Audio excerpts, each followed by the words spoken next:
The sun hung high in the sky, casting a golden glow over the cobblestone streets of the quaint European city. Tourists bustled about, their cameras clicking and voices chattering in a dozen different languages.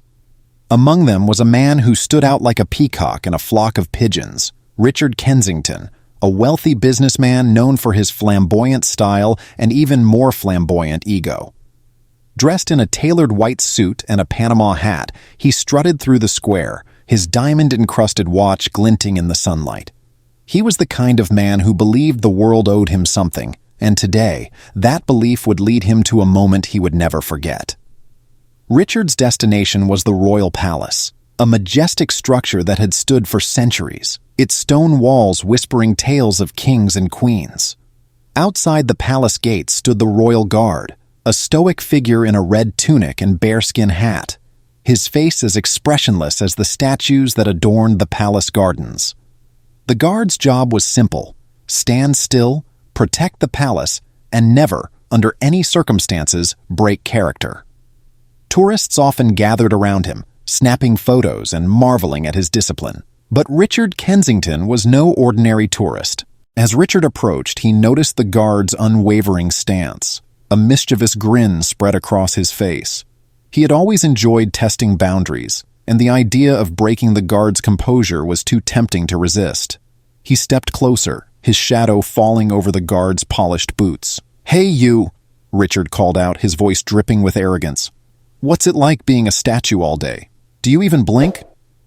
The guard remained motionless, his eyes fixed on some distant point. Undeterred, Richard leaned in, his face inches from the guard's. "Come on, give me a smile. Or are you too busy pretending to be important?" Still, the guard didn't flinch. Frustrated, Richard's grin turned into a sneer. He reached into his pocket, pulled out a wad of cash, and waved it in front of the guard's face. "How much to get you to move? Name your price." The crowd that had gathered began to murmur, their cameras now trained on the unfolding scene. Richard's antics were drawing attention, and he loved it. But the guard remained as still as ever, his silence only fueling Richard's irritation. Then, in a moment of sheer audacity, Richard did the unthinkable. He spat on the guard's face. The crowd gasped. Time seemed to freeze. The glob of saliva slid down the guard's cheek, but he didn't move. Not a muscle. Richard laughed, a loud, obnoxious sound that echoed through the square. "What's the matter? Too scared to do anything?" But before Richard could revel in his perceived victory, something extraordinary happened. The guard's hand shot out, swift and precise, grabbing Richard by the wrist. His grip was like iron, and Richard's laughter died in his throat. For the first time, he noticed the guard's eyes, sharp, piercing, and filled with a quiet fury. "You will come with me," the guard said, his voice low and commanding. It wasn't a request, it was an order. Richard tried to pull away, but the guard's grip was unyielding. He was dragged through the palace gates, the crowd parting like the Red Sea. The tourists watched in stunned silence, their cameras forgotten. Inside the palace, Richard was led down a series of ornate hallways, his bravado crumbling with each step. He had expected to be thrown out, maybe even arrested, but this was something else entirely. Finally, they arrived at a grand chamber, its walls adorned with portraits of monarchs long gone. At the far end of the room sat a man in a crisp military uniform, his medals gleaming in the sunlight that streamed through the windows. He looked up as Richard was brought before him, his expression unreadable. "Your Majesty," the guard said, releasing Richard's wrist and stepping back. This man disrespected the crown. Richard's eyes widened. "Your Majesty? This wasn't just any officer, this was the king himself." Panic set in as he realized the gravity of his actions. He opened his mouth to speak, to apologize, but the king raised a hand, silencing him. "Do you know why the royal guard never breaks character?"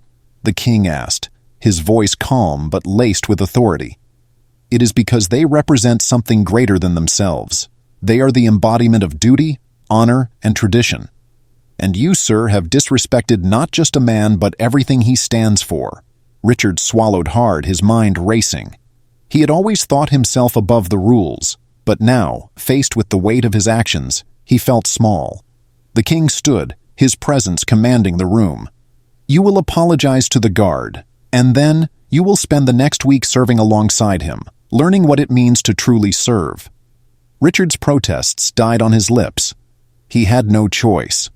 For the next 7 days, he stood at the palace gates dressed in a borrowed uniform, his face burning with shame as tourists snapped photos of the rich tourist who had learned a lesson he would never forget.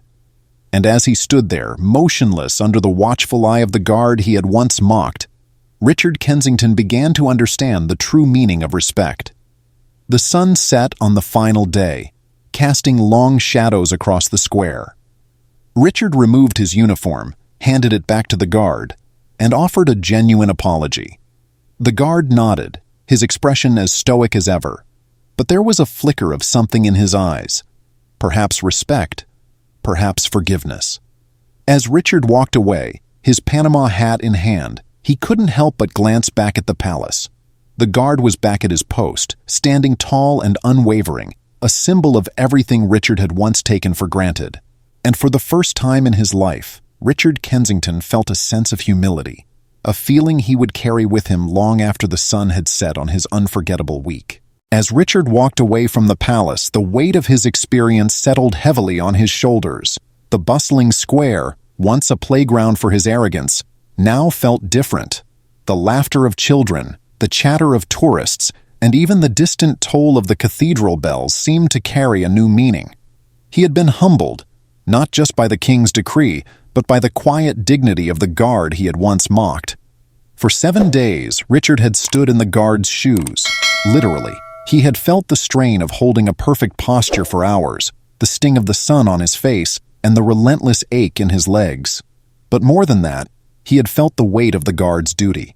He had seen the way people looked at the guard, not as a man but as a symbol of tradition, of resilience, of something greater than oneself.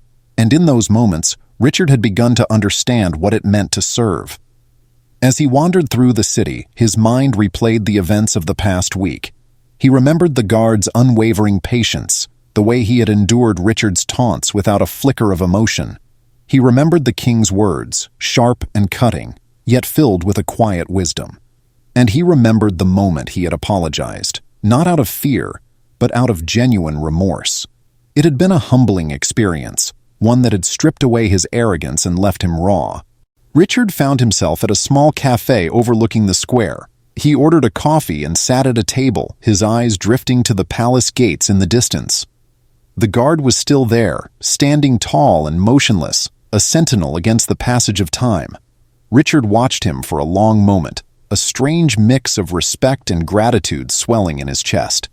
As he sipped his coffee, Richard made a silent promise to himself. He would carry this lesson with him, not just as a memory, but as a guiding principle. He would strive to be better, to treat others with the respect they deserved, and to remember that no one was above the values of duty and honor. The sun dipped below the horizon, painting the sky in hues of orange and pink. Richard stood, leaving a generous tip on the table, and walked away from the cafe. He didn't look back at the palace or the guard. He didn't need to. The lessons he had learned were etched into his heart, a permanent reminder of the day he had been humbled by a man who never broke character. And as Richard disappeared into the twilight, the guard remained at his post, a silent sentinel in a world that often forgot the value of duty. But for Richard Kensington, that value would never be forgotten again. What do you think Richard learned from this unforgettable experience? Do you believe it's possible for someone to truly change after such a humbling moment? Share your thoughts in the comments below. I'd love to hear your perspective on this story. If you enjoyed this tale and want to read more stories like it, don't forget to subscribe to my YouTube channel for weekly content that will keep you hooked. Hit that notification bell so you never miss an update. Let's build a community of storytellers and dreamers together. See you in the comments.